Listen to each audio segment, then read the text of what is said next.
Доброе утро, дорогая республика! Мы, как всегда, в 7:00 приветствуем всех наших любимых телезрителей на телеканале Якутия-24 и НВК Саха. И это, как всегда, одна из самых лучших передач «Утро Якутии». И сегодня с вами я, Дарья Анкехова. Ну и, как всегда, в течение ближайших 50 с лишним минут мы с вами будем вместе, поговорим на интересные темы, актуальные, узнаем о последних новостях. Ну и, конечно, в студии сегодня будут интересные гости.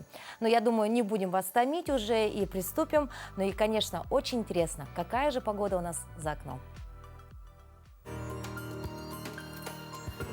6 часов утра. Температура в центральных районах была на отметке минус 48 градусов. В заречной группе 40-50 ниже 0. В южных 12-26 градусов мороза.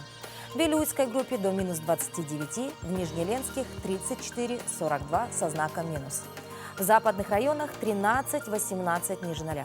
В Колыман-Дигирской 25-45 градусов мороза. В Янских до минус 47. На северо-западе 29-43 градуса мороза. В Якутске температура воздуха на 6 часов утра была на отметке минус 44 градуса. Атмосферное давление 764 миллиметра ртутного столба. Ветер юго-западный 1 метр в секунду. Сегодня днем преимущественно без осадков, местами туман. Ветер северо-восточный 1,4 метра в секунду. Температура воздуха ожидается до минус 39 градусов. Хотелось бы отметить, что сегодня объявлен актированный день для учащихся с 1 по 5 класс. Погода, судя по прогнозу, не такая уж и холодная, как было неделю назад, но расслабляться и ждать весенних лучей еще рано. Впереди крещенские морозы. Как правильно питаться в холодное время года, как утепляться и как согреться на морозе, узнаем далее. В период морозов врачи настоятельно советуют не голодать, ведь организму нужны силы. Но вместе с тем, вопреки распространенным на севере советам о пользе жирного мяса, специалисты рекомендуют все же воздержаться от лишних калорий. Вот этот миф о том, что греет жир, он немножко неверен. Мы имеем температуру тела постоянную тогда, когда у нас в принципе существует баланс внутри тела, то есть достаточно, например, того же гемоглобина. Да? Если у вас мерзнут конечности, обратите на это внимание. Может быть, вам стоит просто пройти, проверить на анемию. Если у вас пониженная, сниженная энергия жизненная, да, низкий тонус, утомляемость, может быть, дело просто в том, что у вас понизился витамин D, то есть это тоже надо будет пойти к терапевту. То есть надо кушать как обычно. Что касается воды, пить ее много, как в жаркое летнее время, тоже не стоит. Допустим, человеку с невысоким ростом необходимо будет жидкость в какой-то степени даже ограничивать, там, литром, 1,5 литрами жидкости воды, да, для того, чтобы не тратить энергию на ее обогрев. Большое значение имеет одежда. Она должна быть многослойной и не обтягивающей. Между каждым слоем будет воздух, который согреет на улице. Что касается материалов, то предпочтение здесь нужно отдать натуральному. Чтобы не мерзнуть на улице, тоже нужно следовать определенным правилам. Как дышать правильно в мороз? В мороз холодный воздух может спровоцировать у нас бронхоспазм, либо коронароспазм, что может привести к сердечному приступу. Поэтому при выходе из теплого помещения рекомендуется либо прикрыть лицо шарфиком, чтобы сделать вдох, либо балаклаву, либо варежкой прикрыть, чтобы адаптироваться к холодному воздуху. Рекомендуется делать неглубокие вдохи через нос, чтобы воздух успел прогреться и не обжечь легочную ткань, чтобы не вызвать ее травму. Да? Не глубоко, главное. Не глубоко мы дышим. Когда на улице очень холодно, обычно все люди начинают дышать через рот. Это интуитивно. И тогда уже рекомендуется дышать через неплотно сомкнутые губы. Мы тоже делаем неполный вдох. Неглубокий вдох и такой же выдох. Теперь, как мы должны ходить правильно? Размашисто, быстро, семеня. Нет, если мы делать будем интенсивную физическую нагрузку в виде очень активной ходьбы, да, то у нас увеличится тоже глубина дыхания, мы будем глубоко дышать, будем обжигать легочную ткань, увеличится теплопотери. Поэтому рекомендуется все-таки монотонный, равномерный шаг. Но шаг должен быть такой, он должен быть комфортный для человека. Если человек физически подготовленный, он может идти в быстром темпе. Если человек не подготовленный, либо пожилой, ослабленный, можно идти в том темпе, который вам комфортен, который не вызывает одышку и не сбивается ваше дыхание. Размахивать руками надо? Можно. Мгм. А вот что делать, если ты долго стоишь на морозе или долго находишься на морозе, если ты замерз? Можно интенсивно ходить по остановке, похлопывать себя руками. Если ручки замерзли, можно их погреть под мышками. А, даже вот так. Да, в карманы спрятать руки. И все-таки ходить, не прыгать. останавливаясь. Да, не останавливаться, не прыгать, не поднимать тяжести. Вот такое вот не рекомендуется. Чтобы согреться, ни в коем случае нельзя пить алкоголь. Он расширяет сосуды, которые очень быстро отдают тепло, а восполнить его неоткуда. Итог – еще более быстрое переохлаждение. На прогулку можно взять с собой термос с горячим чаем или водой, чтобы согреться изнутри. Но я вам покажу один неочевидный, но действенный способ согреться. Сделаем якутский салют. Почему якутский? Потому что он получается только в минус 30 и ниже. Почему салют? Потому что хорошее настроение и эндорфины, гормоны счастья, помогут не хуже, чем все другие способы.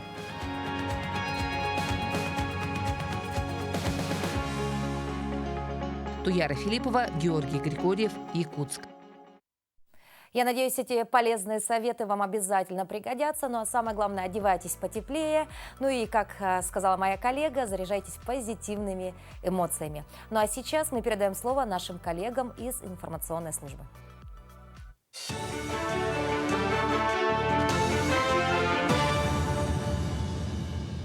Доброе утро, Якутия. Последние новости к этому часу. 2 промышленных района войдут в ТОР Якутия. Корпорация развития Дальнего Востока и Арктики оказала полное сопровождение заявки инвестора масштабного проекта «Новоленская ТЭС» для возможности реализации проекта по строительству объекта генерации мощностью до 550 мегаватт в целях покрытия прогнозируемого спроса на мощности в объединенной энергетической сети Сибири и Дальнего Востока.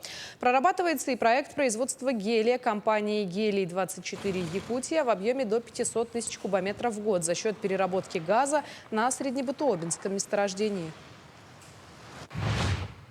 Сегодня в Ленске ситуация по сносу аварийного жилья после переселения населения аховая. Программа переселения работает с опережением графика. В связи с этим число пустующих домов постоянно растет. Заброшенные двухэтажки стали объектом внимания детворы, а также лиц без определенного места жительства.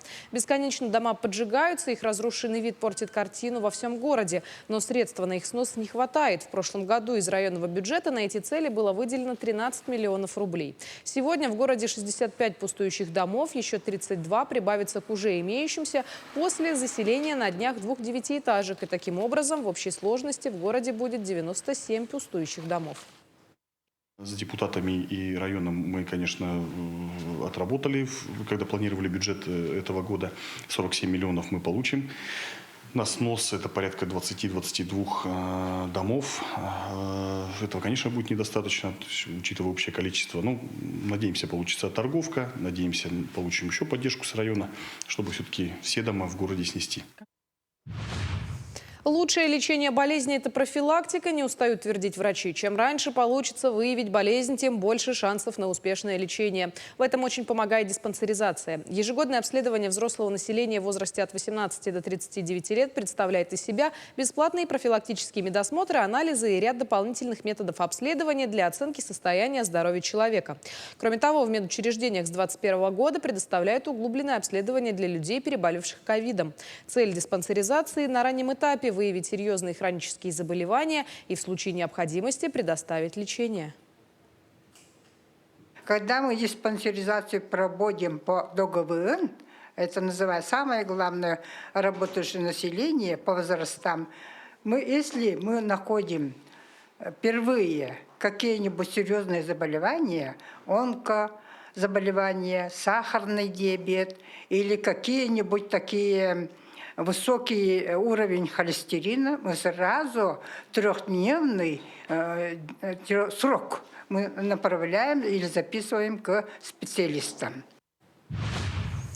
Жители Якутии в новогодние каникулы в 22 раза увеличили количество поездок в Китай. Также среди популярных направлений Таиланд и Казахстан. При этом жители восточных регионов страны в 6 раз увеличили количество поездок в Китай, а под жарким солнцем Таиланда Новый год встречали на 55% больше дальневосточников, чем годом ранее.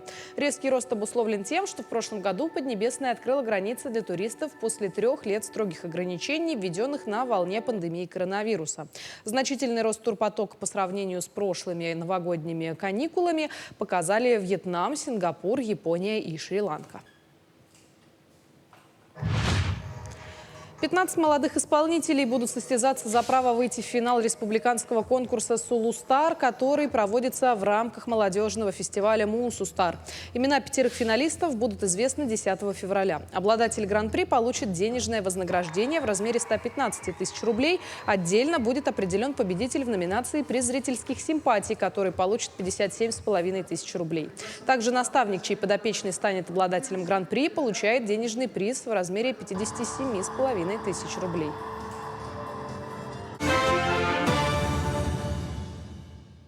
Сегодня 16 января. И давайте же узнаем, какие знаменательные события отмечаются на календаре в этот день.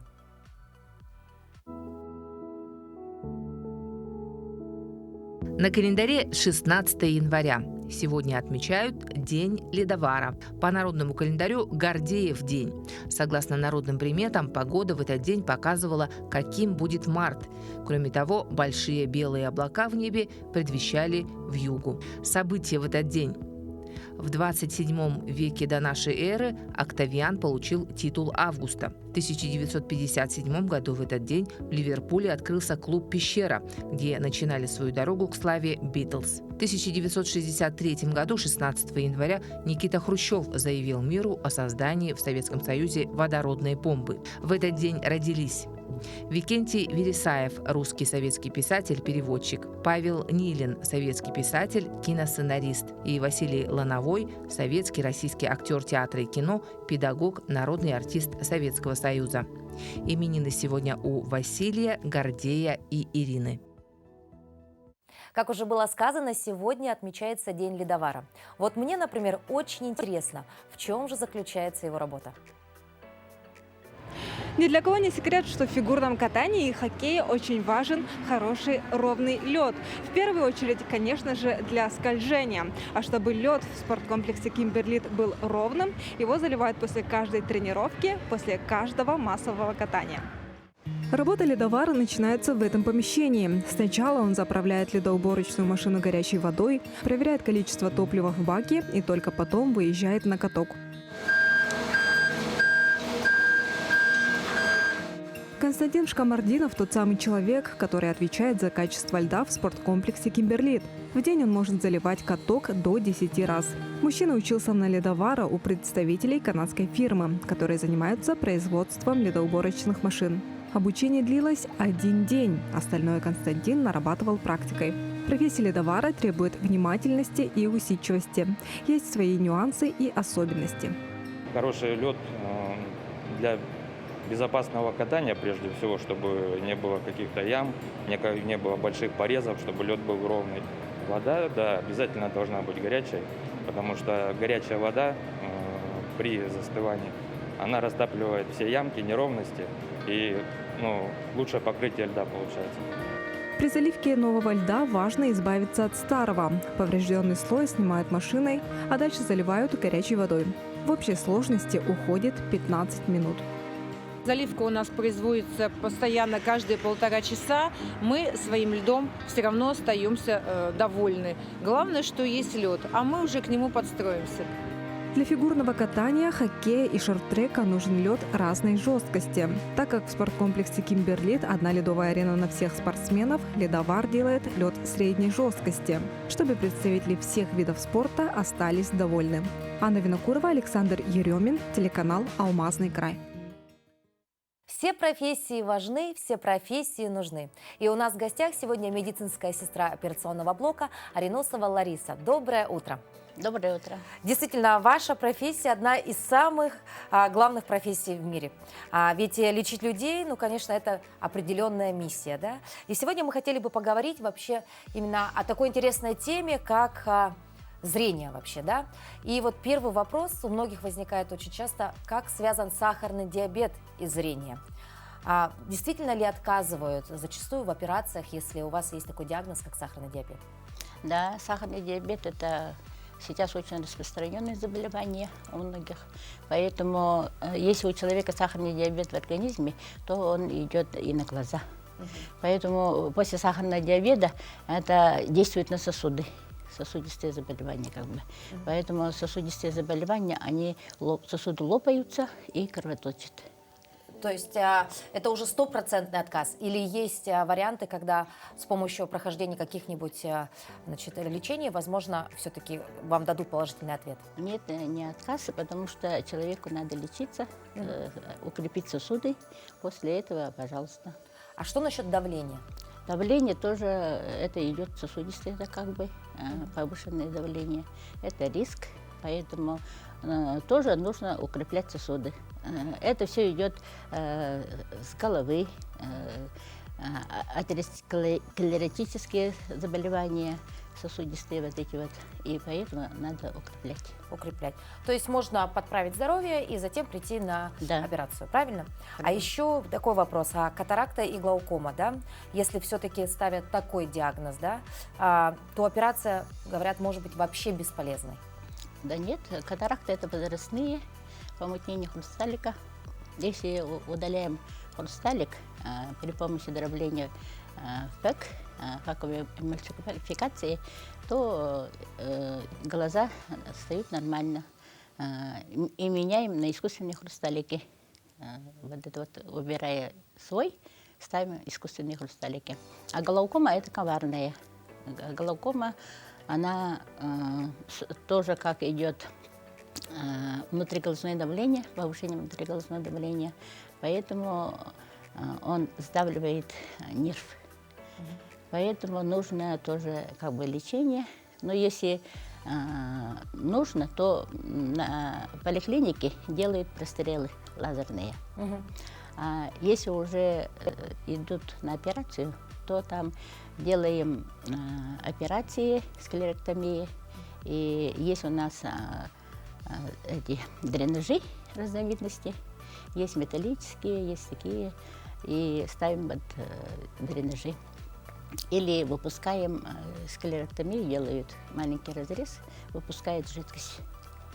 Вот, это, конечно, немножечко так жутковато звучит, да, вообще все, что касается глаз, да, это вот что-то такое очень тонкое, да, и действительно порой даже пугает, да, вот именно обратиться, вот вы говорите, есть металлические, есть там, значит, надрезы какие-то делаете, да, все-таки глаза – это зеркало нашей души, да, и вот ощущение такое, что они вот настолько хрупки, что никакой там разрез вообще не должен никак соприкасаться с вашими глазами, но, в принципе, наши офтальмологи сегодня это одни из лучших, правильно, на территории и Дальнего Востока, и в целом всей нашей страны, да.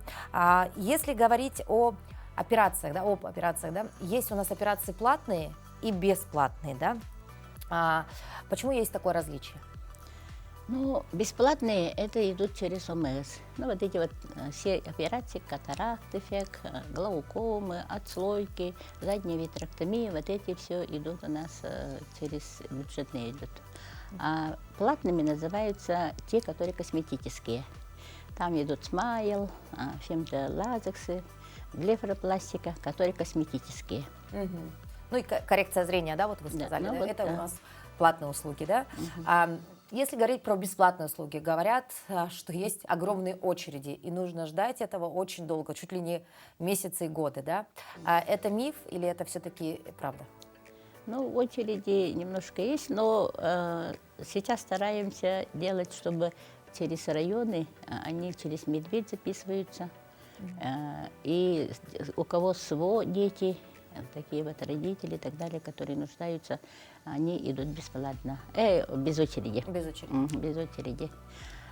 Но так как те, которые желают идти на операцию, мы желательно всех берем. Такой остановки нету.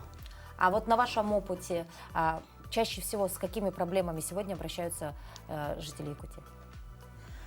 Ну, в основном идут пожилые люди, катаракты, головокомы есть. Очень много сейчас задней витректомии, отслойки сетчатки. Ну, и молодежь идет на фемтоласиксы. А вот мы знаем о том, что сегодня офтальмологи нашей республиканской больницы очень часто выезжают в командировки, да? У вас есть передвижной пункт, да, мы знаем, вы работаете и на улицах нашей столицы, да, ведете такую очень активную работу. Вот какова работа медсестры в этом случае? Вот вы, наверное, тоже ездили, да, в какие-то командировки. Насколько сложно это работать в таких полевых условиях? Я раньше ездила, сейчас работаю старшей сестрой, поэтому у меня бумага как ответственная и как бы расходные материалы, вот это все на ваши. Поэтому ездят у меня молодые сестры, ездили в Донбасс, там у нас филиал, поквартально ездят, и есть филиалы по Якутии. Вот нынче ездили 15 филиалов на 19 районов. Очень хорошая такая работа, да, идет у вас. А как вы вообще пришли в профессию? Вот тоже интересно. Всегда мы говорим о том, что либо человек находит свою профессию, либо профессия находит человека. Вот в вашем случае как произошло? Ну, я резко захотела. Вначале я раньше начала была в торговле, а потом что-то мне не понравилось. Думаю, по характеру подхожу к медицине. И круто повернула медицину. Поступила в училище. И так и с 1983 года работала в ортопедии у Романа Тит Васильевича 10 лет. А потом там, когда больницу закрыли на ремонт, мы решили вот с девчонками, с медсестрами офтальмологию. А какими качествами должен обладать человек, который вот выбирает профессию, все-таки связанную с медициной? Ну, качество, как сказать, все равно у каждого человека характер. И очень многие боятся от этой профессии, когда видят кровь. Сейчас, например, молодежь нежная у нас. Да, очень чувствительная, да? Поэтому, все равно идут в медицину. То есть нужно быть стойким? Да. Стойким, с хорошей психикой, наверное, да? Да, очень. Ну, а самое главное, наверное, должно быть желание помогать людям, да? Конечно. Вот мы видим, вы такая у нас сдержанная, очень спокойная, да, и мы благодарим вас за ваш труд, за вашу работу, ну и, конечно, желаем вам, самое главное, здоровья. Благодарю. Спасибо большое за то, что посетили наш утренний эфир. Благодарю. Ну а мы продолжаем тему медицинских профессий. Давайте посмотрим рубрику «Мой доктор». Там нам сегодня расскажут, как беременным летать на самолете. И сегодня ведь такой очень популярный сезон для отпусков.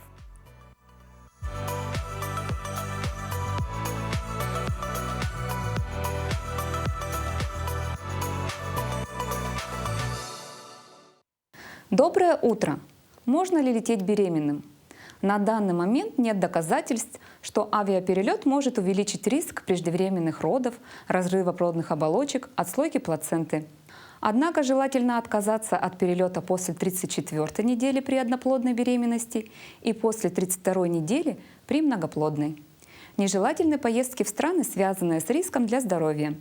В аэропорту установлены сканеры тела для проверки пассажиров. Для человека они безопасны. Если вас смущает данный момент досмотра, вы можете отказаться от сканера и пройти ручной досмотр. Уровень радиации в самолете немного выше, чем на поверхности Земли. При однократном перелете ее влияние незначительно. Отдельно про риск тромбоза. Перелет менее 4 часов не увеличивает риск тромбоза. При перелете более 4 часов рекомендуется применение компрессионных чулков. При наличии значимых факторов риска тромбоза возможно назначение низкомолекулярных гепаринов в профилактической дозе накануне, во время и несколько дней после полета. Но это делает лечащий врач. Аспирин не рекомендуется для профилактики тромбоза у беременных. При любом авиаперелете желательно каждый час-полтора совершать прогулки по салону, уменьшить употребление кофеина, пить достаточное количество жидкости. Приятного полета и будьте здоровы!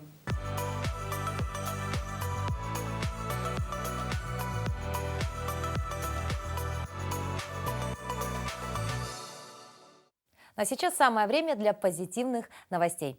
Пассажирская уральских авиалиний Санавбар Джумаева, ставшая матерью на борту самолета Москва-Душанбе, восстанавливается под наблюдением врачей в роддоме столицы Таджикистана.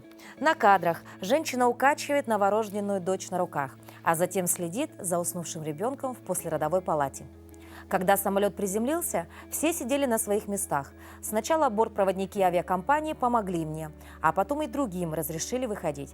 За мной приехала скорая помощь в аэропорт и отвезла меня в роддом, где меня очень хорошо встретили, отметила Санавбар.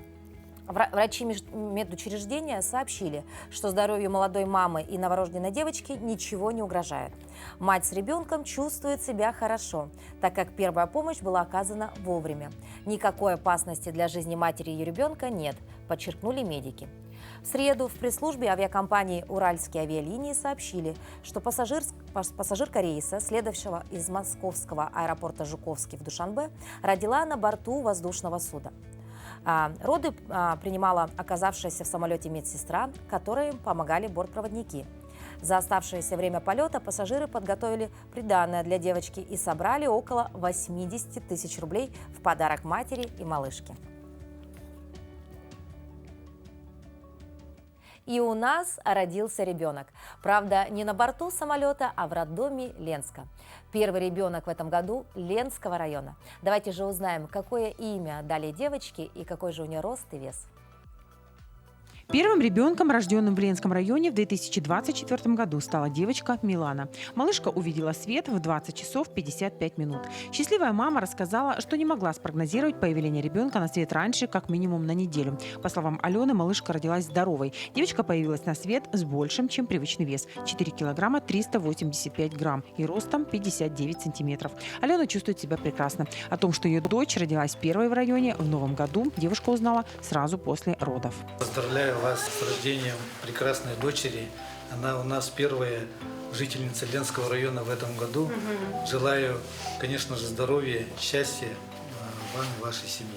Руководитель социальной защиты населения Надежда Андреева передала Алене 2 сертификата. Один на получение выплаты целевого капитала «Дети столетия» в размере 110 тысяч рублей. Второй сертификат на единовременную денежную выплату при рождении первого ребенка. Здесь сумма составила 46 650 рублей. Девушка была приятно удивлена. Ну, вообще, да, неожиданно было. На что планируете? На ребенка. Пока не знаем. Видно будет дальше. Сегодня в республике все родители и новорожденные получают денежную поддержку от государства. Это материнские, государственные, республиканские капиталы. Продолжаются выплаты целевого капитала «Дети столетия». Также существуют районные программы поддержки. В этом году еще одно новшество. Каждый 50-й рожденный ребенок получит 50 тысяч рублей. Так же, как и прежде, 100-й по 100. Но и эти меры поддержки не повышают рождаемость. В Ленском районе показатели ежегодно ухудшаются. Ну, этот год начался у нас не так, чтобы прям весело. Родилось за новогодние праздники 2 детишек, 2 девочек. А в прошлом году у нас за новогодние праздники родов не было вообще. Поэтому в этом году мы как-то еще более-менее опережаем. Ну, к слову, могу сказать, что рождаемость упала. Не только в нашем районе, в принципе, по всей России. Поэтому ничего такого мы не ожидаем. В прошлом году на свет появилось чуть больше 250 детей. 3 годами ранее показатели были в 2 раза выше – более 400. Врачи акушерского отделения надеются, что ситуация изменится и рождаемость все-таки повысится. В этом году в выписной комнате будет проведен долгожданный ремонт. Анастасия Колесникова получила грант на реализацию своего проекта, который предусматривает обновление данной комнаты и установку там баннера для фотозоны. Светлана Болеева, Виталий Андреев, Ленск. Мы поздравляем новорожденную линчанку и ее семью с таким знаковым событием. Быть первой в 2024 году – это, конечно, очень приятная новость. Ну а мы напоминаем вам о том, что программа «Утро Якутии» работает в прямом эфире, и у нас есть активный телеграм-канал, куда вы можете отправлять свои приветы, поздравления, возможно, задавать вопросы, либо задать нам тему для дальнейшего обсуждения, и мы с удовольствием попробуем помочь вам. Ну, допустим, может быть, вас интересует какая-то рубрика по здоровью, возможно, у вас есть вопросы к нашему юристу. Мы с удовольствием будем рады обратной связи. Поэтому подписывайтесь на наш телеграм-канал, ну и, конечно, будьте активным телезрителем. Ну а мы движемся далее, и впереди у нас наша постоянная рубрика «Говорим правильно». Доброе утро, дорогие телезрители! Какое же учение может проходить без книги? И что же такое книга? Это книга. И эта книга. Это тоже книга. Словом «книга» мы называем любое печатное издание, но чаще всего все-таки произведение художественной литературы. А еще словом «книга» называют сброшурованные листы, которые используют для письма. Всем известны книги учета или бухгалтерские книги. А еще словом «книга» называют крупные подразделения какого-то художественного произведения. Например, можно прочитать первую книгу романов о Гарри Поттере. Такое свойство лексического значения иметь несколько значений называется многозначностью. Давайте говорить правильно. Всего доброго! Продолжая тему книг. С древних времен в 9 месяце по якутскому календарю наступал мистический период, который называли Танха, что в переводе значит как подслушивание Танха. Принято считать, что именно в это время якутский бог судьбы Танха Хан Тойон находится ближе всего к человеческому миру. Поэтому у людей открывается дар предвидения, предсказания. И именно в это время эти предсказания являются наиболее точными и правдивыми. Также принято в это время стряпать оладушки и кормить духов, прося у них исполнения желаний. Доброе утро! Сегодня я хочу представить книгу «Мифология. Традиционный календарь якутов» доктора исторических наук и профессора Анатолия Игнатьевича Гоголева. В этой книге он раскрывает традиционные верования, мифология создания мира, о конце света, о божествах и обрядах наших предков. Раскрывается через сравнение и параллели с другими мифологиями, в основном индоевропейскими. Вот самые популярные виды гадания — это вот гадание по свече, гадание по снегу. Был такой вид, когда снег просеивали через сито, и вот остаток, который оставался в сите, он обозначал ту или иную вещь. Это очень похоже как на другой вид гадания популярный. Гадание там по кофейной гуще или по чайным лепесткам. Еще другой популярный вид гадания — это гадание, когда вот ночью приходили и подслушивали о том, о чем говорит домашний скот, лошади. Это тоже вот такая очень популярный сюжет в гадальных обрядах. Помимо этого, в этой книге представлен такой интересный момент, как вариант гороскопа якутов, как он мог бы выглядеть, какие знаки зодиака в нем были бы представлены. Эту книгу вы можете взять в нашей библиотеке, она доступна вот в читальном зале, можете ее попросить, также она вот доступна в цифровом варианте на нашем сайте. Период Танха пройдет до 19 числа. Поэтому, конечно, если вы все-таки не боитесь и владеете полезной информацией, как проводить эти священные обряды, то попробуйте, а почему бы нет? А вдруг получится заглянуть в будущее и увидеть, что же вас ждет в предстоящем году. Но будьте осторожнее, потому что все-таки это такое очень сакральное значение имеет. И я бы, наверное, обратилась к людям, которые знают об этом больше, чем вы, и, соответственно, помогли вам в этом. Ну, а если честно, то по мне так лучше не гадать, не заглядывать, не слушать табун лошадей. Что должно произойти, то обязательно произойдет. Но любопытных людей, наверное, больше, чем таких, как я. Ну, а у нас наступил год дракона. И сегодня отмечается День дракона. Это хороший повод провести интересный досуг с вашим ребенком. Ну, например, можно нарисовать или раскрасить изображение дракона, посмотреть свой любимый фильм на эту тему, почитать рассказы и сказки об этих мифических существах. Можно также купить или шить дракона. Еще одна популярная идея – использовать этот день. Можно приготовить еду, подходящую для дракона. Что именно это будет, остается только догадываться. Но сильная прожарка здесь явно подойдет. Вам нужно что-то, что требует немного огня и, возможно, жгучих специй. Еще вы можете научиться писать на драконском языке. Для тех, кто не знает, на этом языке говорят драконы в фильме «Как приручить дракона». Сценаристы создали целую вселенную слов, ожидая, что, возможно, именно вы их изучите. Можно с этого дня также начать коллекционировать дракона. Также можно собрать пазл с изображением этого мифического существа, либо провести кукольный спектакль с ним. В любом случае, не упускайте День дракона и проведите его весело и интересно.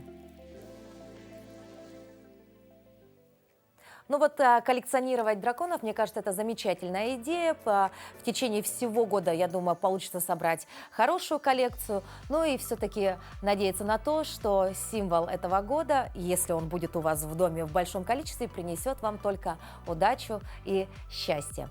Ну и как раз в День дракона можно сделать нарезку, например, еще из фруктов в виде того же самого дракона. Это милый дракончик из фруктов никого не оставит равнодушным. А как его сделать, давайте посмотрим в рубрике «Полезные советы». Сегодня мы вам покажем красивую нарезку, которую можно сделать с детьми, потому что она не только красивая, но и веселая. Для этого нам понадобится апельсин, яблоки, виноград и слива. Апельсин нарезаем на дольки. Нам понадобятся большие ровные дольки. Кладем дольки на нашу тарелочку вот таким вот образом. Мы будем делать дракона красивого, чтобы было детям интересно и полезно. Вот так. Далее одну дольку мы ставим вот так. Лучше брать красное яблоко. И одна из немножко сложных моментов, это у нас вот как раз таки нарезка яблока. Но мы делаем рожки для нашего дракона. Вот такая она у нас получается. Берем вот эту нашу дольку и опять таким же образом надрезаем. Должна быть вот такой. Кладем вот сюда. А глазки у нас тонкая долька яблочка, 2 штучки. Мы взяли сегодня красный виноград. Все-таки дракон у нас огненный, поэтому. И виноградики мы кладем где? Пустые места, да? Для глаз мы взяли сливу, да, сушеную сливу. Зубки. Зубки мы делаем тоже из яблока. Яблоко одну дольку мы нарезаем как острые клыки. Одной дольки хватает. И кладем его вот таким вот образом. Носик, самый последний штрих. Такие маленькие кусочки сливы.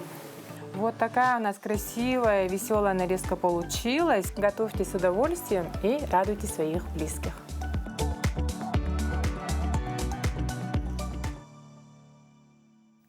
Ну а если говорить о теме еды, то, конечно, мы все знаем из различных сказок, фильмов, что дракон любит острую горячую еду. И сегодня как раз отмечается Международный день горячей и острой пищи. Он отмечается гурманами всего мира. Острые специи и приправы пользуются большим спросом, поскольку вносят разнообразие в рацион и раскрывают грани вкуса привычных продуктов. Однако далеко не каждый осознает последствия удовлетворения таких жгучих желаний. Польза и вред острой пищи – это вопрос, на который у диетологов нет однозначного ответа. Извешивая все «за» и «против», каждый находит для себя свой собственный. Специалисты Китайского университета в Гонконге провели эксперимент, результаты которого подтвердили пользу острой пищи в профилактике сердечно-сосудистых заболеваний. Капсаициноиды в ее составе имеют свойство значительно понижать уровень плохого холестерина, тем самым не давая развиваться таким заболеваниям, как артериосклероз, гипертония, ишемическая болезнь сердца. Полезное действие капсаицина также проявляется в его способности препятствовать развитию раковых опухолей. Поэтому употребление маленького красного перчика раз в неделю способно буквально продлить жизнь человеку. Многие считают, что жгучая еда несет лишь вред для организма, вызывая изжогу и серьезные проблемы с пищеварением. Однако исследования, проведенные на территории Азии, показали, что люди, которые вовсе не употребляли пищу с содержанием капсаицина, оказались подвержены изжоге в 3 раза больше тех, кто активно использовал такие продукты в своем рационе.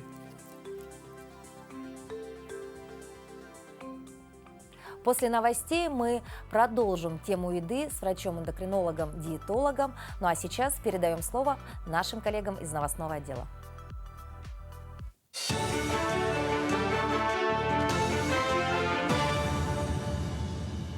Мы продолжаем освещать самые заметные события. Доброе утро. Глава города Евгений Григорьев провел рабочее совещание по подготовке к трехмесячнику санитарной очистки, который будет проходить с 1 февраля по 1 мая на территории Якутска. Незначительное превышение показателя вывоза снега с территории города уже зафиксировано этой зимой до Нового года. Соответственно, увеличены и объемы уборки и вывоза. На уборке тротуаров впервые задействовали 8 подрядных организаций со своей техникой и работниками. Переход на такой формат работы обусловлен ростом количества отремонтированных улиц с тротуарами, увеличивается и площадь уборки. В рамках трехмесячника запланированы вывоз зимних накоплений, уборка наледи, очистка санитарных точек общественного пользования и мерзлых бытовых отходов. Предприятиям, организациям, учреждениям, независимо от форм собственности, необходимо организовать мероприятия по санитарной очистке, ремонту объектов благоустройства закрепленных территорий. Начался прием заявок на участие в федеральной программе «Земский учитель». Программа направлена на обеспечение педкадрами отдаленных школ. Так, учитель, переехавший на работу в сельский населенный пункт либо поселок с населением до 50 тысяч человек, должен отработать 5 лет. Тогда он получает единовременную выплату 1 миллион рублей. На Дальнем Востоке сумма составляет 2 миллиона рублей. В Якутии данная программа реализуется 5-й год, и за это время трудоустроили 72 учителя, в том числе 38 в арктических школах. В этом новом году в регионе выделено 17 квот, и в данное время в Институт развития образования поступило 27 заявок.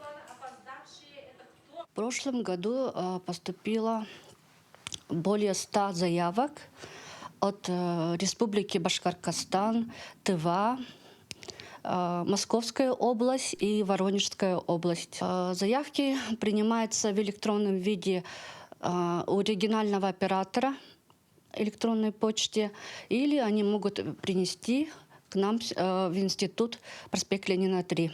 Требования обязательно заверенный пакет документов. Это СНИЛ, паспорт, ИНН, также диплом об образовании категории. В Якутске заработал учебный центр для школьников с дополнительными занятиями по математике, физике, биологии и химии на базе Института развития образования и повышения квалификации. В центре занимаются свыше 600 школьников, работает 31 учитель-наставник. Педагоги обеспечат доступную и качественную подготовку к ЕГЭ в очной и дистанционной формах, а также окажут адресную помощь неуспевающим ученикам.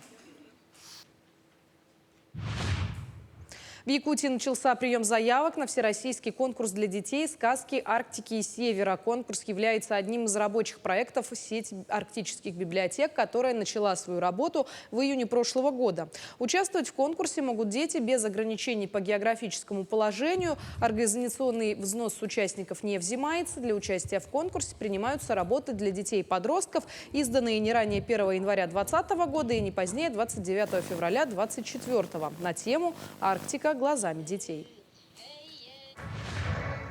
Но в спортивном комплексе «Мадун» проходит первенство республики по греко-римской борьбе на призы первого якутянина, мастера спорта СССР по классической борьбе Дмитрия Максимова.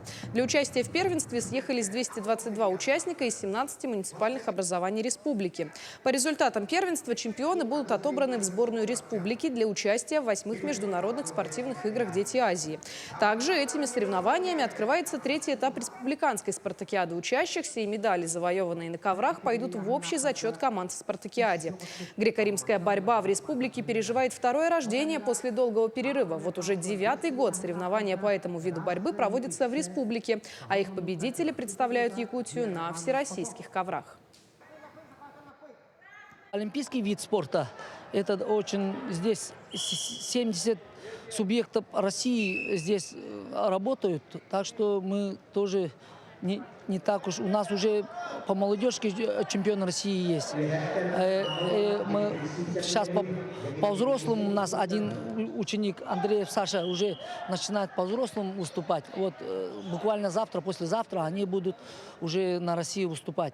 Так что чемпионат России — это есть и наша вот самая заветная мечта, чтобы мы завоевали медали. К этому часу это все новости. Хорошего дня.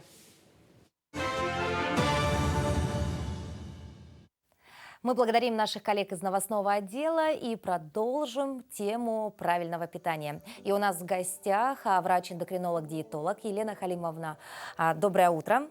Елена Халимовна, Лемешко у нас не первый раз, да, в студии, и мы всегда с вами говорим о таких насущных темах, как правильное питание, диеты, да. И вот, кстати говоря, сегодня отмечается День избавления мира от причудливых диет. Собственно, поэтому мы вас и пригласили. Существует, конечно, масса диет, и порой они очень странные, такие как яблочная, кефирная, винная.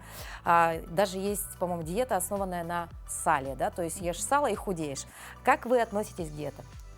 Ну, вообще, давайте разбираться, что такое диета. Да? То есть диета – это совокупность правил употребления пищи человека, да, которая в себя включает разрешенные продукты питания, способ приготовления пищи и время приема и интервалы между приемами пищи. Диета – это неотъемлемая часть лечебного процесса. Да? То есть, это, конечно, касается классических лечебных диет. Так, например, при сахарном диабете пациенту необходимо соблюдать низкоуглеводную диету. И без соблюдения правил питания, да, то есть наши успехи в лечении, конечно, будут не особо успешными. Или, например, при аллергии, да, на какой-то продукт, например, на арахис, на непереносимости белка коровьего молока. Да, то есть также, пока мы не будем соблюдать диету, да, то есть мы не будем иметь никаких успехов. Поэтому к диетам я отношусь положительно. Но к таким монодиетам, которые вы перечислили, да, то есть это гречневая, яблочная, кефирная, конечно, они будут эффективны, но на кратковременный период времени, и мы можем получить какие-то проблемы со здоровьем впоследствии. А если говорить все-таки о том, что вот вы сказали, да, это на короткий срок, а затем наоборот идет, допустим, да, резкий набор веса, да, это вот какая-то закономерность или все-таки это говорит о том, что диета была неправильной? Это закономерность, и диета была неправильна, то есть тут как бы два фактора, да. Почему так происходит? Во-первых, допустим, возьмем там любую монодиету, да, то есть мы себя ограничиваем в поступлении белков, жиров, углеводов, витаминов, и в этот промежуток времени, когда мы соблюдаем такую диету, наш организм испытывает голод по витаминам и микроэлементам. И когда мы не можем, во-первых, на этой диете ее придерживаться длительно, да, то есть там неделю посидели, получили результат, минус 3 килограмма, но потом будет, конечно же, откат. То есть наш организм будет находиться в режиме запасания, наоборот, то есть и мы получим откат. А вот на вашей практике самая такая сумасшедшая диета, о которой вы, возможно, слышали, либо, может быть, вы работали с этим человеком уже после, да, того, как это прошло, вот что это было вот из того, что вот первое в голову приходит? Ну, разные, да, варианты есть. Кто-то сидел на шоколаде и на кофе. Ну, то есть был результат, но потом были очень серьезные последствия, да, то есть были проблемы с желудочно-кишечным трактом. То есть и такое бывает? И такое бывает. Ну а в идеале какой должна быть диета, если говорить с точки зрения вот правильного, да, восприятия диеты и вообще диетологии в целом? Ну, в первую очередь она должна быть сбалансированной, да, то есть это должна быть такая диета, которой мы можем придерживаться длительно, ну, на протяжении всей жизни, да. То есть это все группы продуктов возможные, да, для конкретного человека, ну, подбираем, да, в зависимости от возраста, от пола, то есть от каких-то сопутствующих, да, заболеваний. То есть она должна быть максимально сбалансированной, то есть содержать и белки, и жиры, углеводы, все витамины, минералы. Только такой диетологической стратегии мы должны придерживаться, и тогда уже не будем иметь проблем со здоровьем. То есть все должно быть сбалансировано. Конечно, да. Как вариант еще такой диеты, либо вот быстрого похудения, это детокс-дни. Говорят, вот ты их проведешь, все очистится, все стабилизируется, а потом ешь и делай, что хочешь, но главное вот периодически проводить детокс-дни. Там тоже их вариантов очень много. Нужно ли их устраивать вообще? Да, на самом деле детокс-дни, или можно сказать разгрузочные дни, да, то есть их большое количество, то есть это, допустим, в течение дня мы едим, допустим, одни овощи, да, там, кефир, творог, да, то есть в эти дни что мы делаем, да, то есть мы как бы разгружаем пищеварительную систему, как правило, идет ограничение соли, копчености, там, белковых продуктов, да, количество снижается, то есть разгружается пищеварительная система, детоксикационная функция организма, да, у нас улучшается. Но опять же, да, то есть если мы сделали такой разгрузочный день, а на следующий день мы опять устроим загрузочный день, да, то есть и будем несбалансированно питаться, то толку от таких разгрузочных дней не будет. А как часто нужно это делать? Раз в неделю, 2 раза в неделю? И в идеале сколько дней должен длиться вот этот детокс-курс? В среднем, да, то есть, конечно, зависит индивидуально от состояния организма человека, но допускается раз в неделю мы можем делать такой, ну, разгрузочный день. В один день? Один день в неделю, да, то есть это как бы такое среднее. Но есть у нас данные, да, такие как японский ученый проводил исследование, он получил за это Нобелевскую премию за аутофагию. То есть в тот период, когда мы голодаем, да, то есть не употребляем еду, у нас происходит очищение организма, то есть клетка очищается. Вот. И на самом деле, конечно, это эффективно, но должно быть все как бы, ну, с таким разумным подходом. То есть голодание это тоже хорошо, но правильное голодание? Да, правильное голодание и под контролем врача, конечно, специалиста, да, то есть есть длительное голодание, да, то есть и на 7, и на 14, и на 21 день люди входят в голод, да, но здесь правильно войти в голод и правильно выйти, то есть это ключевое. Но мы сегодня говорили о том, что Международный день горячей и острой пищи отмечается сегодня многими гурманами, да? Но это в первую очередь, конечно, азиатские страны. Вот с точки зрения диетологии, острая пища – это хорошо или нет? Потому что многие вот говорят, буду есть острое, худеть буду, буду есть острое, болеть не буду, да? А в целом, вот ваше мнение каково? Для азиатских стран, да, характерно, то есть они с детства приучены к данному типу питания, да, то есть они с детства употребляют острую пищу. Если организм к этому не приучен, да, то есть пищеварительная система, она просто не сможет справиться при употреблении разово острой пищи, да, то есть здесь, конечно, все индивидуально. Но в целом острая пища, да, в азиатских странах, то есть она несет в себе пользу, и на то есть как бы какие-то свои обоснования. То есть она улучшает термогенез, да, она улучшает, обеззараживает еду. То есть в целом, конечно, это имеет место быть, но вот так вот разово, да, сесть на какую-то острую диету и похудеть, ну... Ну а вообще похудение и острая пища, они как-то совместимы или это вообще две разные истории? Можно, да, то есть если мы, как говорится, любим и переносим хорошо острую пищу, да, мы можем в процессе там снижения веса, да, употреблять какие-то специи, да, травы, то есть в том числе и красный перец острый. То есть, подводя итог нашей утренней беседы, в принципе, диета Может быть, да, но главное, чтобы она была сбалансирована, Да. верно? Да. А затем разгрузочные дни устраиваем себе, опять же, но грамотно к этому подходим. Ну и, конечно, если вдруг найдете хорошего специалиста, да, то необходимо сделать и голодание. Попробовать хотя бы его, да, в целом. Но сидеть на диетах на постоянной основе, вот прям очень так себя изнуряя, это категорически запрещено, да? Да, то есть лучше придерживаться сбалансированного рациона, и у вас не будет проблем со здоровьем, да, то есть если даже мы не хотим там снизить массу тела, да, то есть если будем употреблять все в меру, да, правильно питаться, то и проблем и со здоровьем, и с массой тела у нас не будет. Угу. Ну, а если, допустим, говорить о том, все-таки какая такая более щадящая и правильная диета, может быть, посоветуйте нашим телезрителям?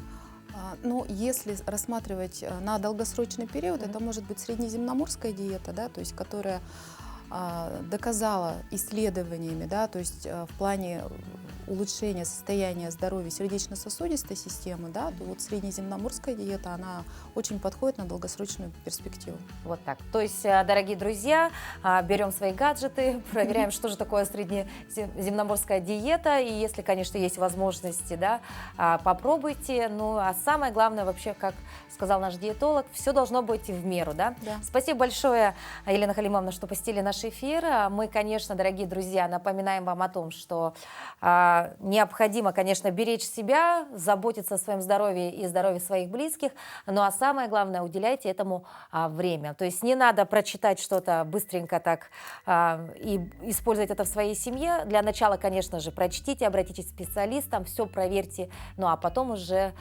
пробуйте. Ну а сейчас давайте еще раз напомним, какая погода у нас за окном. В центральных районах температура воздуха на 6 часов утра была на отметке минус 48 градусов. В Заречной группе 40-50. В южных районах 12-26 ниже 0. В Вилюйской группе до минус 29. В Нижнеленских 34-42 градуса мороза. В западных 13-18 со знаком минус. В Колыме-Дигирской группе Лусов до минус 45, в Янских 31-47 градусов мороза. На северо-западе до минус 43. В Якутске температура воздуха на 6 часов утра была на отметке минус 44 градусов. Атмосферное давление 764 миллиметра ртутного столба. Ветер юго-западный 1 метр в секунду. Сегодня днем преимущественно без осадков, местами туман. Ветер восточный 1,4 метра в секунду. Температура воздуха ожидается до минус 39 градусов. Вот таким был этот утренний эфир вторника. Мы желаем вам прекрасного настроения, доброго утра и хорошего дня. Увидимся совсем скоро на телеканале Якутия-24 и НВК Саха. До новых встреч!